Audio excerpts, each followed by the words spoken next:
atas segala karunia, anugerah, nikmat yang Allah Subhanahu wa taala berikan kepada kita semua berupa nikmatul iman, nikmatul Islam, nikmat kesempatan, nikmat kesehatan, juga nikmat hidayah dan taufik, sehingga pada saat ini kita kembali dan dipilih oleh Allah Subhanahu wa taala untuk menuju daripada salah satu tempat, daripada salah satu rumah yang paling dicintai oleh Allah Subhanahu wa taala. Guna di sini kita melakukan salat subuh, dan alhamdulillah pun kita melakukan salat subuh secara berjamaah. Dan ini adalah merupakan salah satu nikmat yang agung, merupakan salah satu nikmat yang besar yang Allah Subhanahu wa taala berikan kepada kita semua. Maka kita selaku daripada hamba-hambanya Allah Subhanahu wa taala sepatutnya dan seharusnya mensyukuri akan nikmat-nikmat yang semacam ini.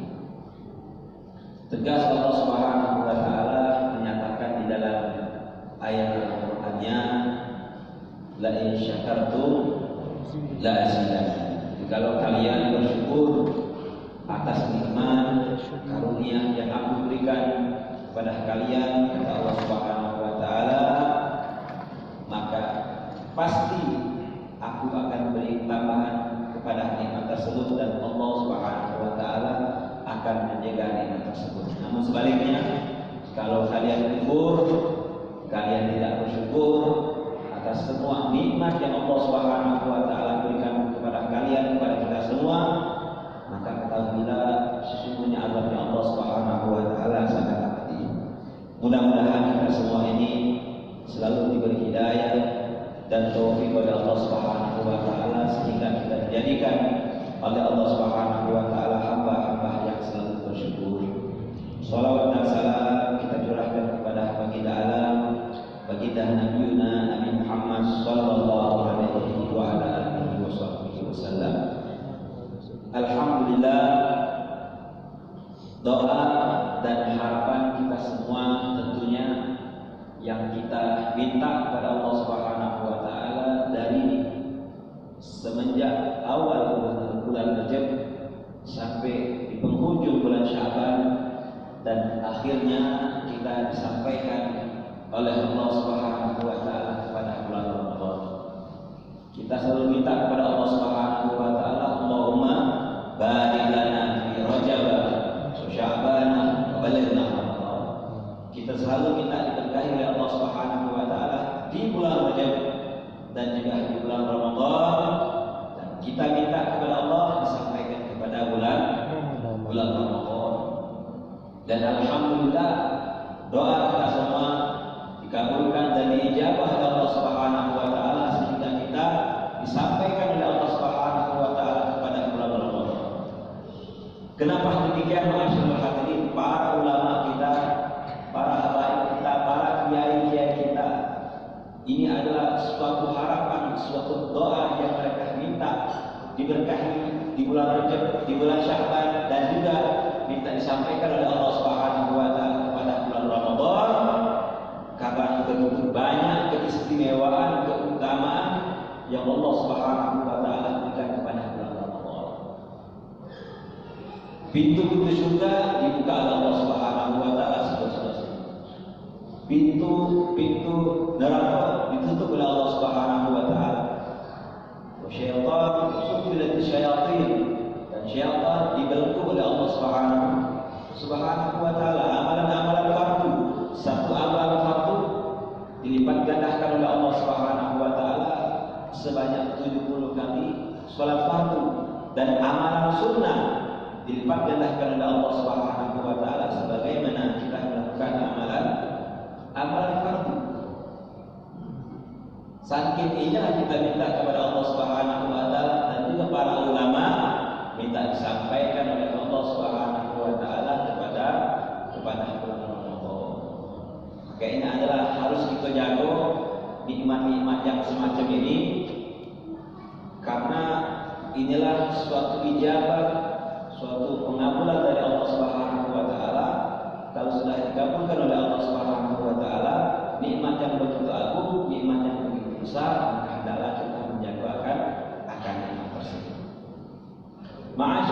hadirin jamaah yang dimuliakan oleh Allah Subhanahu wa taala, sesuai dengan tema tadi yang diminta oleh pengurus masjid, dan minta untuk menyampaikan tentang masalah husnuzon. Agak kaget juga ini. Agak kaget juga masalah husnuzon. Namun kita di sini insyaallah akan sedikit membuka daripada yang berkaitan tentang mengenai puasa atau sunnah-sunnah daripada puasa. Insyaallah husnuzon yaitu adalah merupakan prasangka baik yang kita kepada Allah Subhanahu wa taala. Sedikit tentang masalah husnuzon, habis kita langsung buka tentang masalah sunnah-sunnah tentang puasa bulan Ramadan. Kita selalu berprasangka baik kepada Allah Subhanahu wa taala. Termasuk kalau seandainya pun kita berdoa kepada Allah Subhanahu wa taala, kita harus berhusnuzon kepada Allah Subhanahu wa taala bahwa doa kita ini diijabah dan dikabulkan oleh Allah Subhanahu wa taala.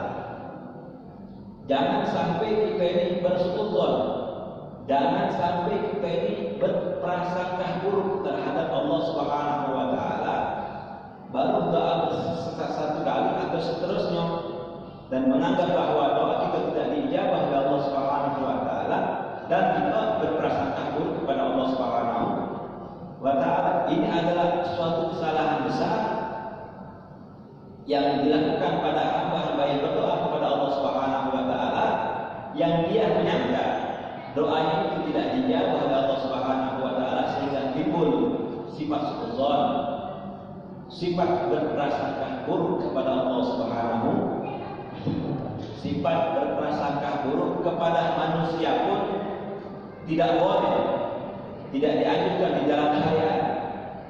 Apalagi kita berprasangka buruk terhadap atau kepada Allah Subhanahu wa taala.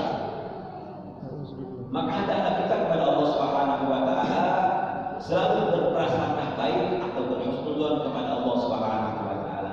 Ana 'inda dhanni 'abdi. Kata Rasul sallallahu alaihi wa alihi wasallam di dalam hadis qudsi. Hadis qudsi ini hadis yang datangnya dari Allah Subhanahu wa taala tanpa perantara. Tanpa perantara malaikat Jibril langsung Rasulullah SAW mendapatkan hadis dari Allah Subhanahu wa taala. Ana 'inda dhanni 'abdi. Kata Allah Subhanahu wa taala, sesungguhnya aku ini tergantung dari prasangka hamba-hamba. Kalau seandainya kita berprasangka baik kepada Allah Subhanahu wa taala, maka kebaikan yang akan kita dapatkan. Tapi kalau seandainya kita berprasangka buruk kepada Allah Subhanahu wa taala pun itu yang kita dapatkan. Semacam hal kita selalu minta kepada Allah Subhanahu wa taala, berdoa kepada Allah Subhanahu wa taala. Jangan sampai kita beranggap bahwa doa kita ini tidak diijabah oleh Allah Subhanahu. Iblis minta berdoa kepada Allah Subhanahu wa taala. Doa iblis pun diijabah oleh Allah Subhanahu wa taala. Dalam ayat selanjutnya itu qala innaka minal munzirin, insyaallah. Sebelumnya qala innaka minal munzirin. Iblis minta dibangkitkan oleh Allah Subhanahu wa taala, minta dipanjangkan umurnya oleh Allah Subhanahu wa taala sampai hari kebangkitan. Pintaan iblis kepada Allah Subhanahu wa taala dijawab langsung oleh Allah Subhanahu wa taala, qala innaka minal munzirin. Wahai iblis, sesungguhnya engkau adalah orang yang aku tunggu, aku panjangkan umur engkau. Artinya di sini doanya iblis pun yang telah dilaknat oleh Allah Subhanahu wa taala, doanya diijabah oleh Allah Subhanahu wa taala. Ada macam-macam doa apa? Doa kita ini ada kalau wong yang berdoa langsung diijabah. Minta langsung doa dikabulkan oleh Allah Subhanahu wa taala. Ada wong yang berdoa tapi diperlambat pengijabahannya dari Allah Subhanahu wa taala. Karena ada hikmahnya. Sering kita mungkin merasakan hal ini. Kita minta kepada Allah Subhanahu wa taala, minta ini. Atau satu mintaan tapi belum diijabah oleh Allah Subhanahu wa taala. Suatu saat kita merasakan, ya Allah, ini mungkin doaku yang aku minta selama ini yang belum diijabah oleh Allah Subhanahu wa taala.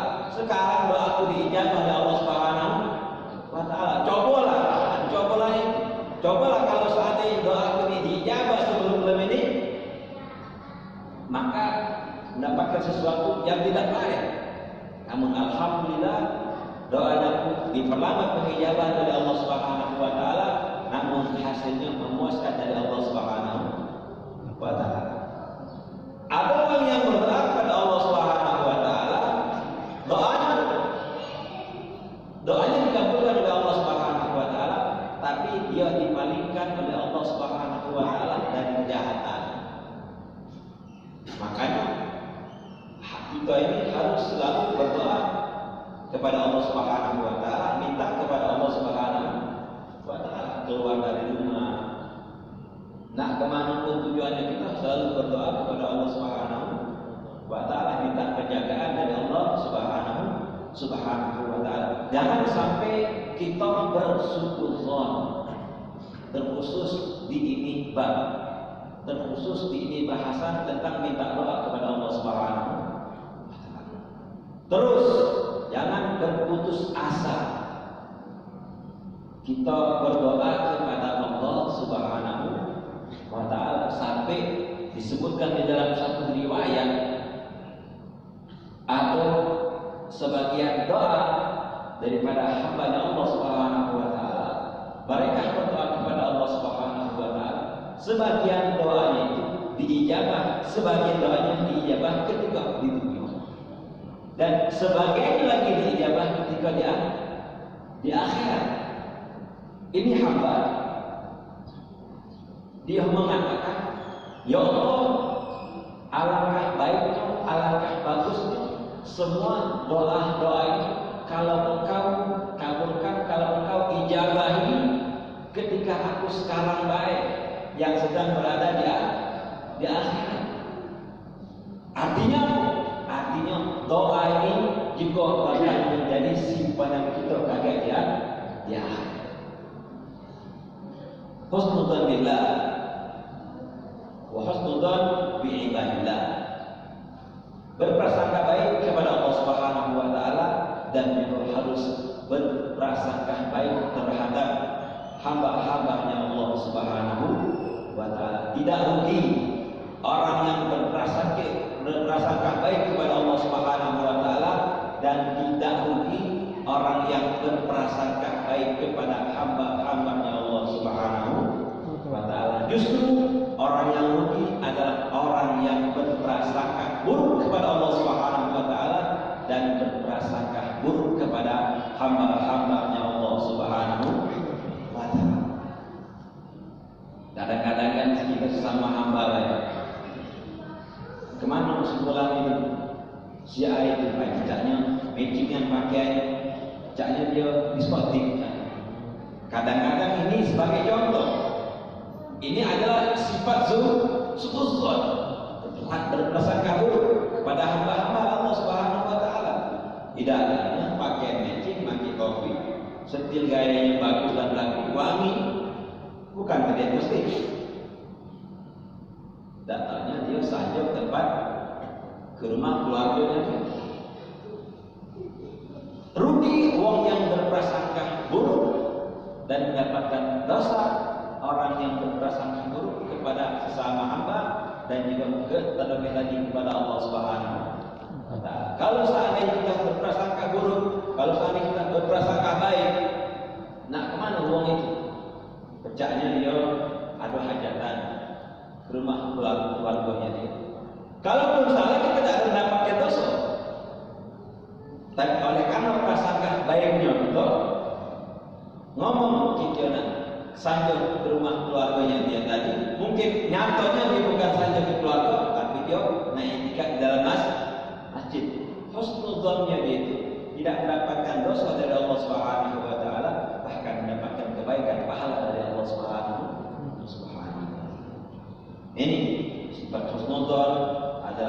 sifat yang harus dimiliki oleh kita galau-galau.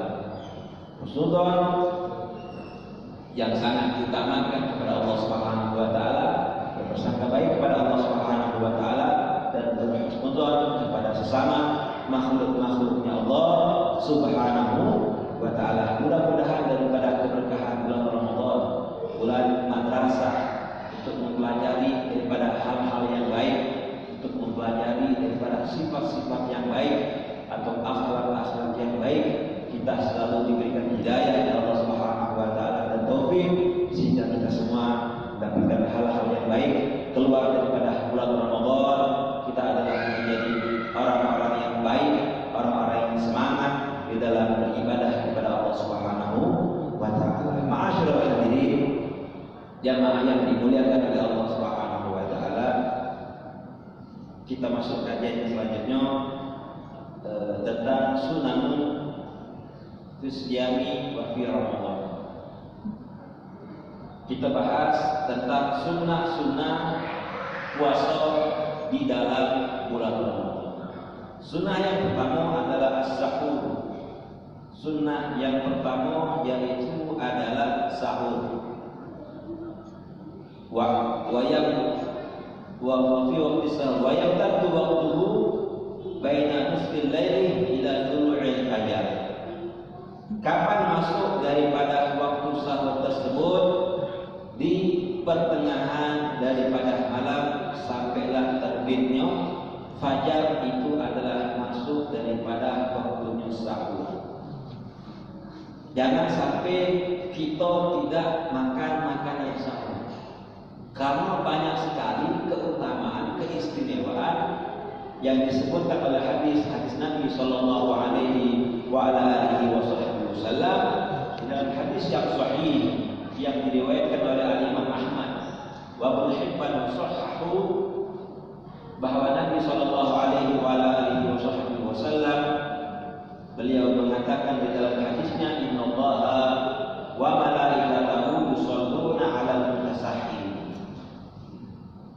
bahwa Allah Subhanahu wa taala, sesungguhnya Allah Subhanahu wa taala dan para malaikat-malaikatnya Allah Subhanahu wa taala yusholluna 'alal mutasahhirin. Allah dan para malaikatnya Allah yusholluna, selalu senantiasa bersolawat bagi siapa?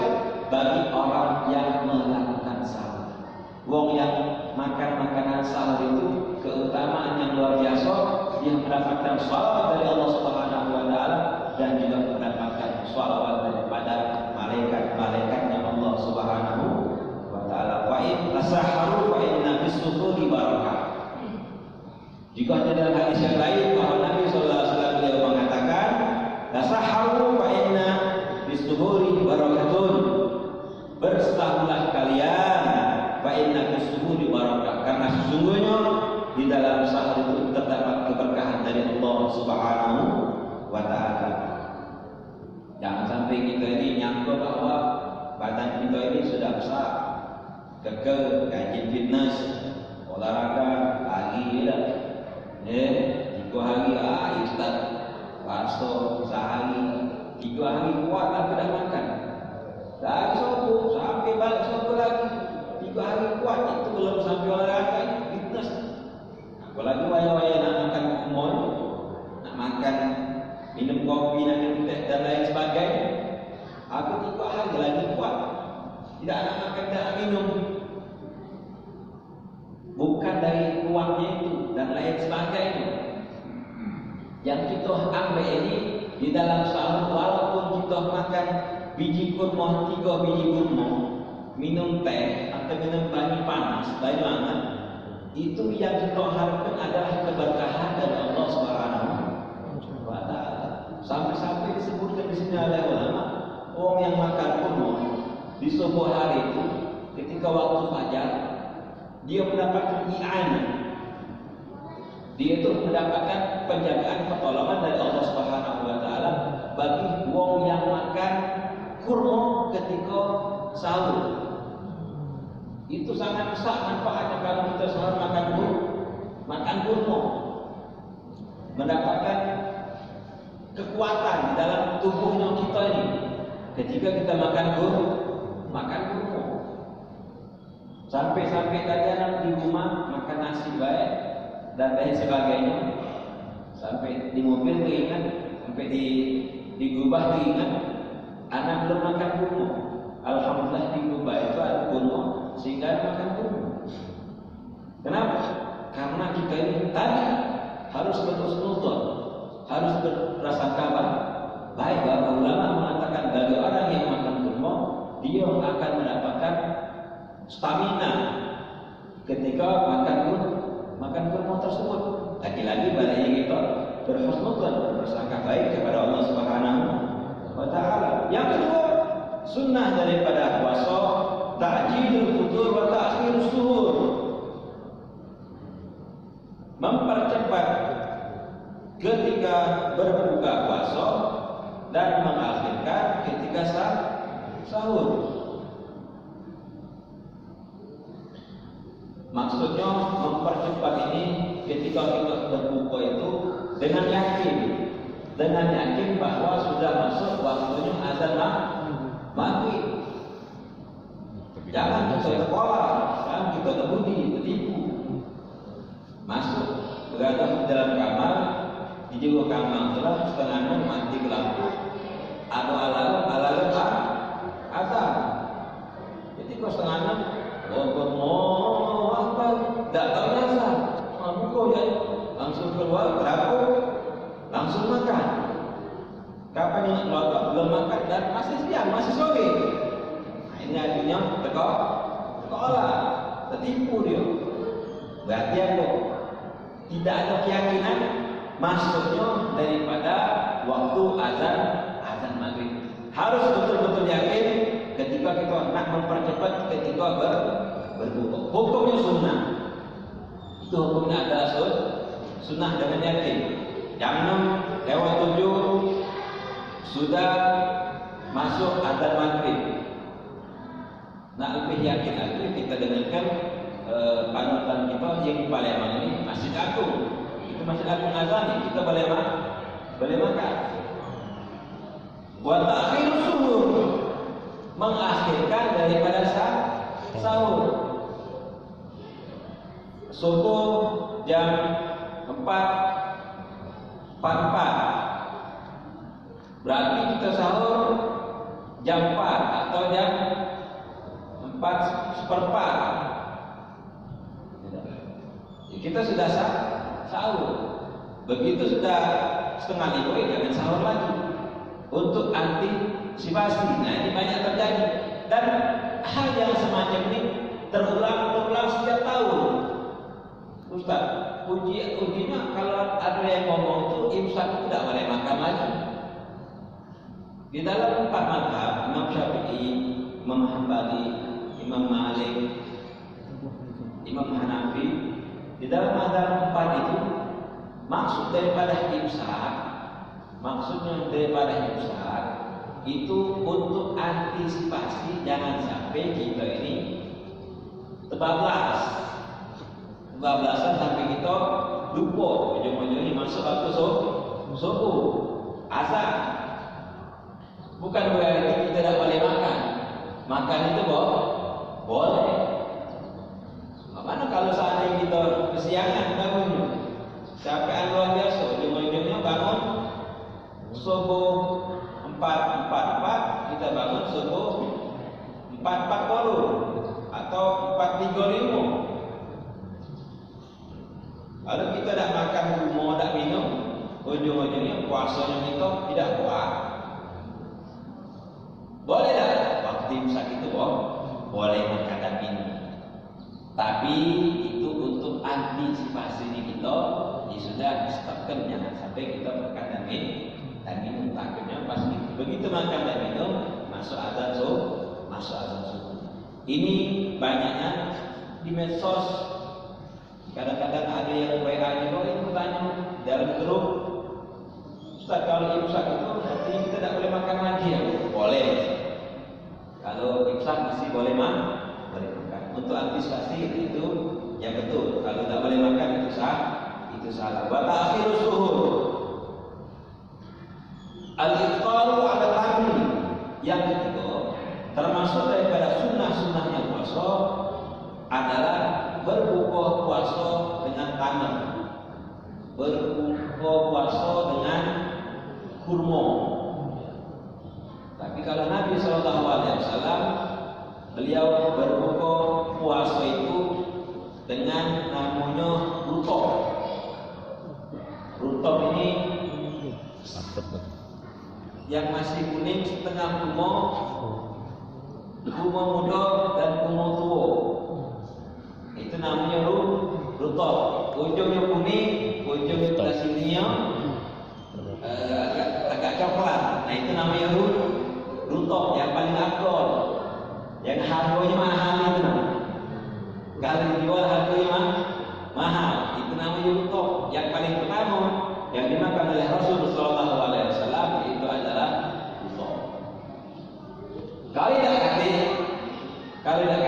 kita makan kurma yang mana saja? Kurma yang tak jual, kurma sekali, kurma bab dan merek-merek yang lain itu namanya kurma. Kalau tidak ganti kurma, fa'ilam takun hissan hasawat min ma'i. Kalau tidak ganti kurma ya sudah, apa boleh buat? Makan atau minum minuman yang manis-manis. Sirup manja, sirup abitsi, makan yang manis, wibojo, lain-lain. Makan yang manis itu adalah sunnah. Yang selanjutnya termasuk sunnah daripada sunnah puasa di bulan Ramadan, kita melakukan sholat tarawih. Sholat tarawih jangan diributkan, jangan dipermasalahkan. Jangan melakukan sholat tarawih 20 rakaat sampai witir 23, silakan 40 lakukan. Lebih banyak jumlah rakaatnya, lebih banyak mendapatkan kebaikan pahala. Jangan melakukan sholat sunnah tarawih 8 rakaat sampai witir 3 rakaat tidak jadi masalah. Boleh lakukan. Jangan 8 sama 3 witir jadi 11. Bismillah lakukan. Jangan melakukan sholat tarawih 20 sampai 3 rakaat jadi 23 tidak jadi masalah. Jangan sampai kita sesama kita kebal sampai itu kebal salah sunnah tarawih pun dewe itu umumnya adalah sunnah. Masalah khilafiyah, masalah perbedaan ini jangan sampai kita dipermasalahkan. Sunnah daripada puasa yang selanjutnya yaitu adalah salat tarawih. Yang terakhir di sini disebutkan di dalam kitab Ad-Durusul Ramadaniyah lil Ummatil Muhammadiyah, sunnah puasa yang kelima al-iftar min tilawatil Qur'ani wa dzikri wa min fi'lil khairat wa kasratil jud wa tanaffuli min shalah wal i'tikafi fil masjid la siyama fil ashr al-awakhir wa ghayriha min al-ibadat. Sunnah yang selanjutnya al-iftar min tilawatil Qur'an, memperbanyak bacaan Al-Quran di bulan Ramadan. Satu huruf yang kita baca selain bulan Ramadan itu mendapatkan 10 kebaikan. Namun di bulan Ramadan dilipat gandakan oleh Allah Subhanahu wa taala satu huruf sab'u mi'ati dzikrin. Satu huruf dilipat gandakan oleh Allah Subhanahu wa taala sebanyak 700 kali lipatan. Satu huruf itu. Satu huruf yang kita baca ketika kita membaca Al-Quran. Kalau hari-hari biasa satu huruf mendapatkan 10 kebaikan. Tapi di bulan Ramadan dilipat gandakan oleh Allah Subhanahu wa taala sebanyak 700 kali lipatan. Imam Syafi'i, Imam Madhabnya kita, beliau kalau di hari-hari biasa di dalam satu harinya beliau menghatamkan Al-Quran 1 kali hataman. Ketika sudah masuk bulan Ramadan menghatamkan Al-Quran satu hari 60 kali hataman Al-Quran. Imam Syafi'i. Imam Hanafi itu juga.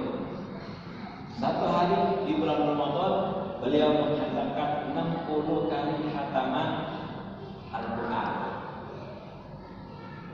Rabi'atul Adawiyah. Rabi'atul Adawiyah seorang perempuan yang luar biasa.